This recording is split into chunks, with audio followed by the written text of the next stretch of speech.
Good. Good afternoon. Good afternoon. Thank you. Thank you. Thank you, Christophe. Thank you. Thank you for your leadership. Before I begin today, we've all just received reports that Alexei Navalny has died in Russia. This is, of course, terrible news, which we are working to confirm. My prayers are with his family, including his wife, Yulia, who is with us today. And if confirmed, this would be a further sign of Putin's brutality. Whatever story they tell, let us be clear, Russia is responsible. And we will have more to say on this later. As Christophe said, this is my third time here, and I'm honored to be with so many friends. This year we gather amid an increased instability and conflict in the Middle East. We gather amid Russia's ongoing aggression in Ukraine, China's efforts to reshape the international order, transformative technological change, and of course the existential threat of the climate crisis. In this context, I know that there are questions here in Europe and around the world about the future of America's role of global leadership.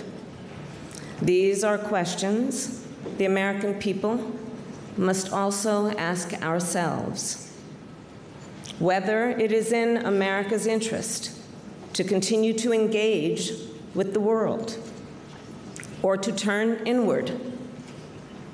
Whether it is in our interest to defend long-standing rules and norms that have provided for unprecedented peace and prosperity, or to allow them to be trampled.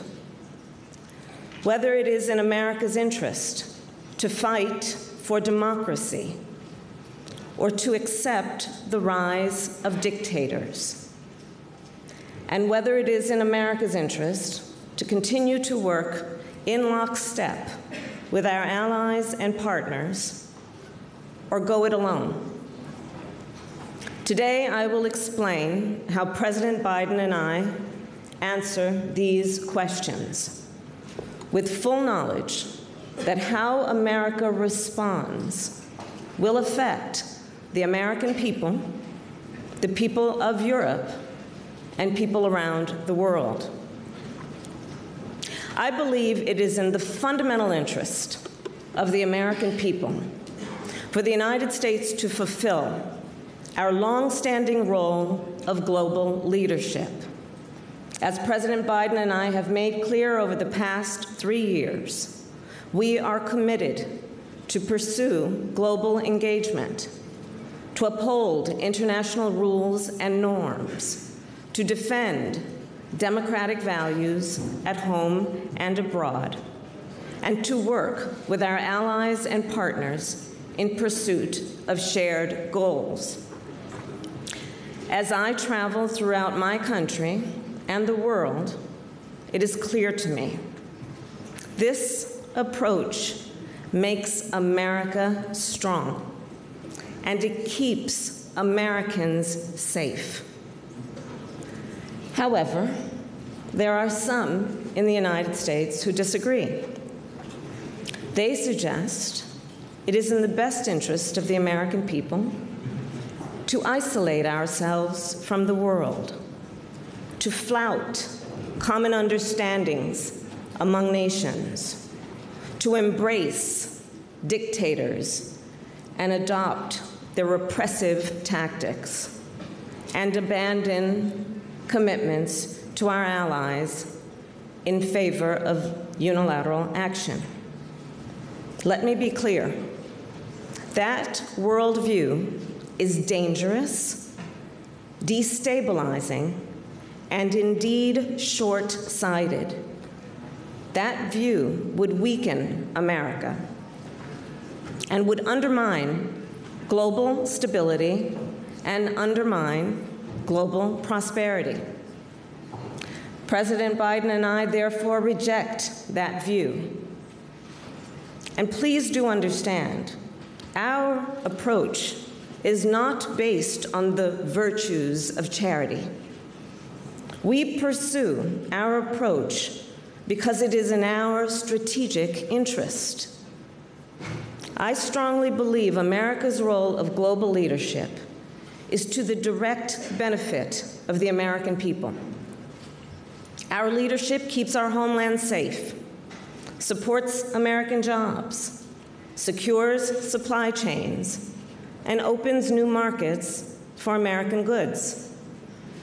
And I firmly believe our commitment to build and sustain alliances has helped America become the most powerful and prosperous country in the world. Alliances that have prevented wars, defended freedom, and maintained stability from Europe to the Indo-Pacific.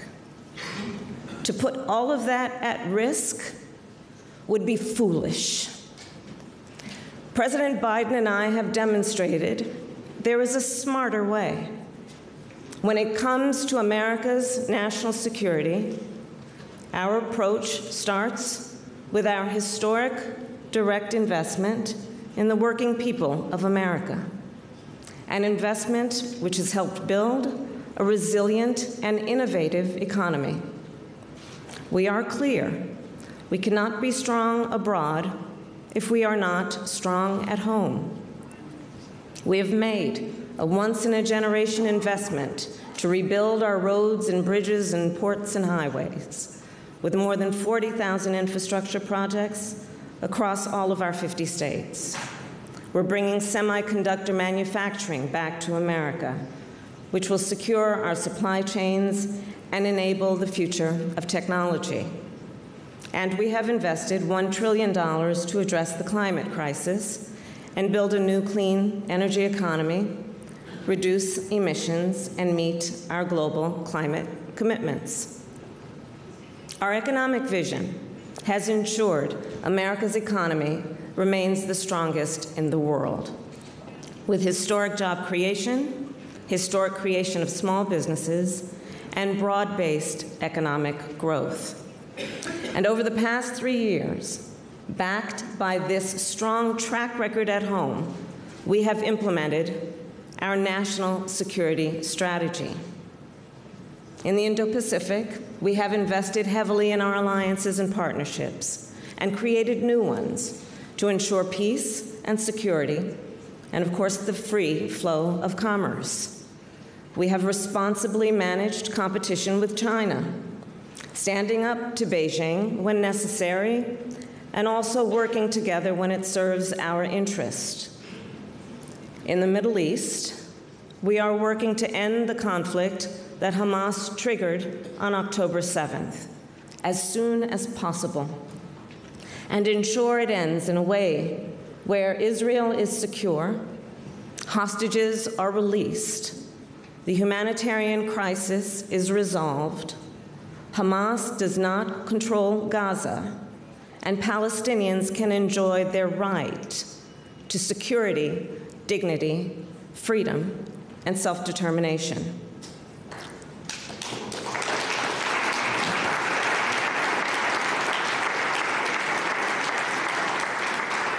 This work, while we also work to counter aggression from Iran and its proxies, prevent regional escalation, and promote regional integration. In addition, we have strengthened our partnerships on the continent of Africa, understanding that the innovation happening on the continent will shape the future of our world. We have also worked with partners in the Caribbean and throughout Latin America to increase private sector investment, address the climate crisis, and address the root causes of migration. And the Biden-Harris administration has led the world to respond to the climate crisis and ensure AI is developed in service of the public interest. We have also worked to advance and uphold rules and norms for outer space and to empower women around the globe. And here in Europe, we have joined forces with our friends and allies to stand up for freedom and democracy. Christoph, I reflect on 2 years ago, when I first stood on this stage on the eve of Russia's invasion of Ukraine. Many of us will recall that time, when many thought Kyiv would fall within days. Yet the skill and the bravery of the people of Ukraine, along with the leadership of President Zelensky and the 50-nation coalition the United States has led, has allowed Ukraine to achieve what so many thought was impossible. Today, Kyiv stands free and strong.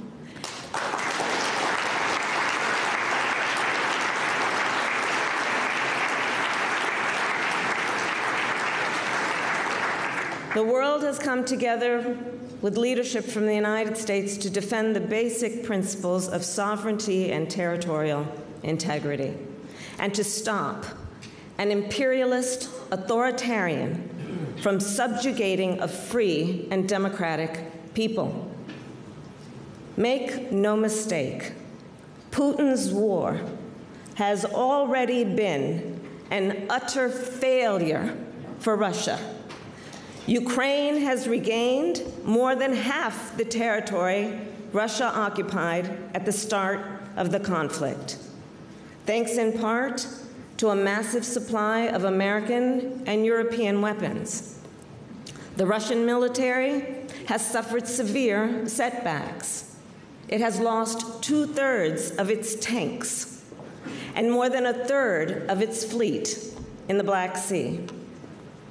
Because of Putin's aggression and recklessness, Russia has also suffered over 300,000 casualties.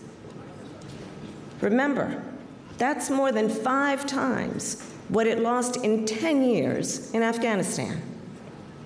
And now it forces conscripts onto the front lines with as little as 2 weeks of training.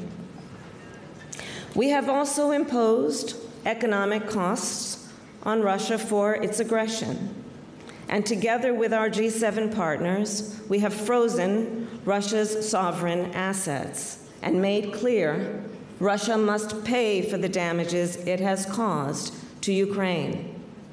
I applaud the recent $54 billion commitment the EU made to support Ukraine, on top of the more than $100 billion our European allies and partners have already dedicated.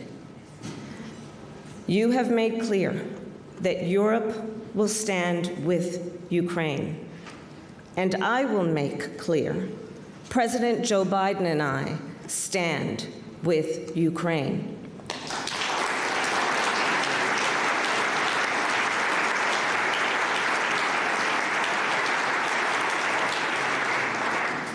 In partnership with supportive bipartisan majorities in both houses of the United States Congress, we will work to secure critical weapons and resources that Ukraine so badly needs. And let me be clear, the failure to do so would be a gift to Vladimir Putin. More broadly, NATO is central to our approach to global security. For President Biden and me, our sacred commitment to NATO remains ironclad. And I do believe, as I've said before, NATO is the greatest military alliance the world has ever known. NATO was founded on a very simple premise. An attack on one is an attack on all. And when it comes to conflict between nations, NATO has deterred aggression against its members to the benefit of the security of the American people. For the past 75 years, NATO members have maintained this solemn pact, including on 9/11, when terrorists attacked America. And for the first and only time, NATO invoked Article 5, the Collective Defense Clause, and NATO stood by America's side.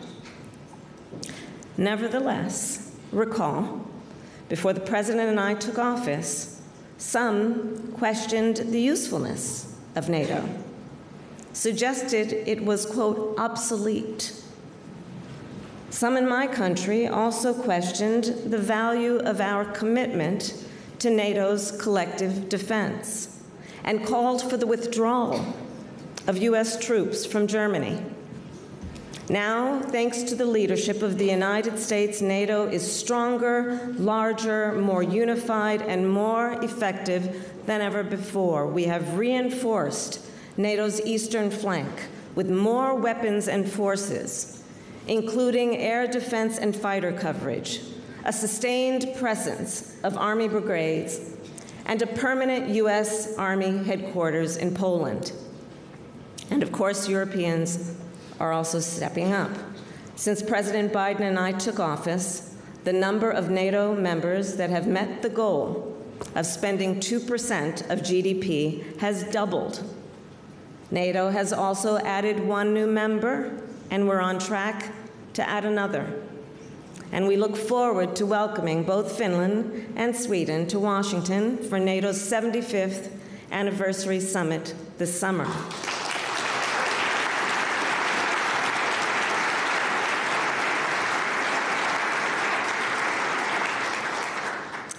Around the world, we have made great progress. But ultimately, I do believe none of the gains we have made will be permanent unless we are vigilant. And let us remember, none of these gains were inevitable. I ask you, imagine if America turned our back on Ukraine and abandoned our NATO allies, and abandoned our treaty commitments. Imagine if we went easy on Putin, let alone encouraged him. History offers a clue. If we stand by while an aggressor invades its neighbor with impunity, they will keep going. And in the case of Putin, that means all of Europe would be threatened. If we fail to impose severe consequences on Russia, other authoritarians across the globe would be emboldened. Because you see, they will be watching, they are watching, and drawing lessons. History has also shown us, if we only look inward, we could not defeat threats from outside. Isolation is not insulation. In fact, when America has isolated herself, threats have only grown.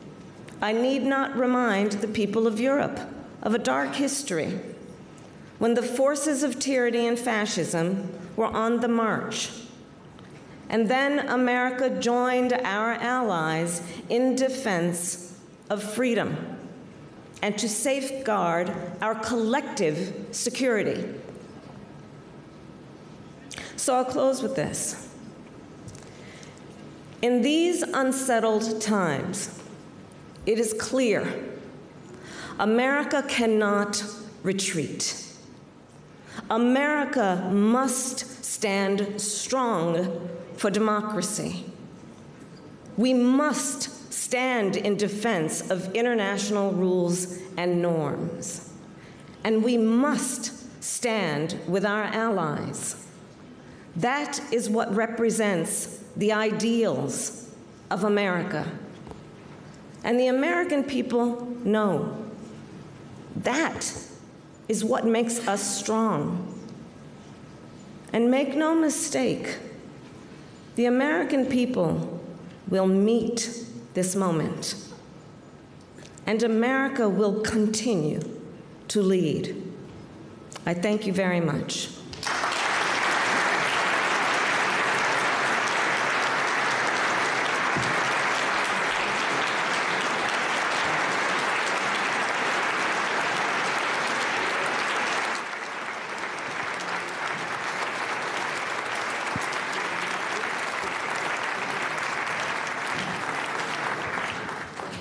Thank you very much, Madam Vice President, for these strong words, for this strong commitment to NATO. And tonight we will honor again one of the strongest Republicans who has been here with the Munich Security Conference for many, many years, John McCain. I think if he were to listen, and his wife is here, would be very grateful for your bipartisan words. We are running late, so I have to, I cannot go into a long discussion, but I want to pick up on the one issue besides Ukraine, which you have covered very long, on the Israel-Palestine issue. From your perspective, you touched briefly on that. What is the long-term vision for the Israelis and Palestinians, and how will they live with each other? Will it be possible, what we mentioned earlier, also with respect to Rwanda, where there was a genocide, is it possible to come, instead of revenge, to reconciliation?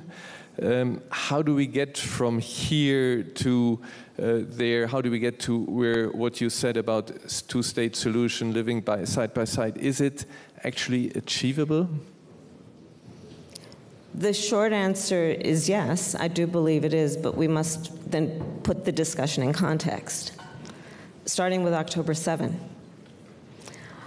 On October 7th, Hamas committed a terrorist act that was about slaughtering over 1,200 Israelis, innocent people, many of them young people who were attending a concert.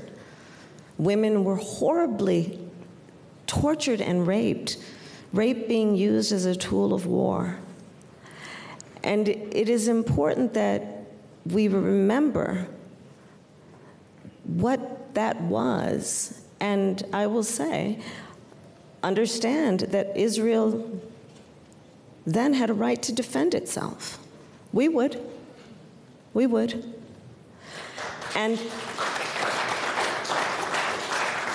how it does so matters. We have also been clear that far too many innocent Palestinians have been killed, that Israel must do better to protect innocent civilians. We have seen what has been happening in terms of the images that we see on a daily basis of the human suffering and the need for humanitarian aid. And the President and our administration and I have been very adamant about getting that humanitarian aid in. We look at the circumstances of what's happening. There are tunnels under hospitals, and what that means in terms of this conflict and how it is implemented. But ultimately, Christoph, to your point, to get to the day after, hostages need to be released. We must understand the importance of the principles that should be applied to the day after, including no reoccupation of Gaza, no change of its geographic territory, no return of terrorism by Hamas, and ultimately apply certain principles to how the day after will look, including the importance of security for Gaza and the region, both interim and permanent, what must be done in terms of governance for Gaza, and then rebuilding Gaza. We've been very clear that we believe that the PA should be the authority on that with reform, but that should take place. There cannot be, in my opinion, peace and security for that region, for the people of Israel, or the Palestinians and the people of Gaza, without a two-state solution. And we cannot give up on that. But how we get there is going to matter. And most recently, just this week, actually, I was with the King of Jordan in my West Wing office in Washington. Previously, at the end of last year, I was with a number of Arab leaders in Dubai. And the work that will happen among nations to help with these ultimate goals will be critically important. Critically important. Thank you very much. Last question. After Munich last year, you remember we discussed about the Global 1000, how important it is. You actually traveled to Ghana, and we just had the president here, to Tanzania and Zambia. What was your impression? There seems to be a growing transactional mindset. How do we react to this? How can the US and Europe win them over? Well, I'm going to challenge the premise of your question. On behalf of the United States, I will tell you that I believe that we must think differently about the relationship between the United States and the continent of Africa. And I'm frankly very excited about what is happening on the continent, my trip being further reinforcement of that point. We look at the future of the continent and how it will affect the future of the world. It is indisputable. There will be a direct impact. The median age on the continent of Africa is 19. By 2050, it is estimated that 1 in 4 people occupying place on Mother Earth will be on the continent of Africa. So when we think of it in terms of the future, we must see the innovation that is currently happening there and partner with African leaders and nations and change the way we are thinking in a way that it is not about aid, but about partnership.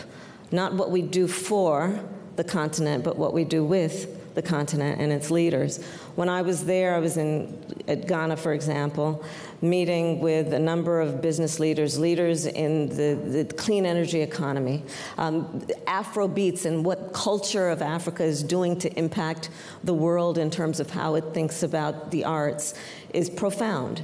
So the future has to be about partnership and investment.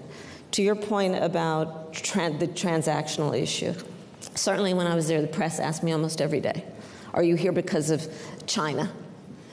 And my answer was no. We are here because of the people on the continent of Africa and what the partnership will mean. And let's not forget ever the interconnected history between the United States and Africa and what that means in terms of how we should think about the relationship and how we should think about our commitment to the African nations. Thank you very much for this. We have to move on to our next session, but we have a change in program, and I would like you to stay seated for our next speaker, who will be a bit of a surprise. So thank you very much, Vice President.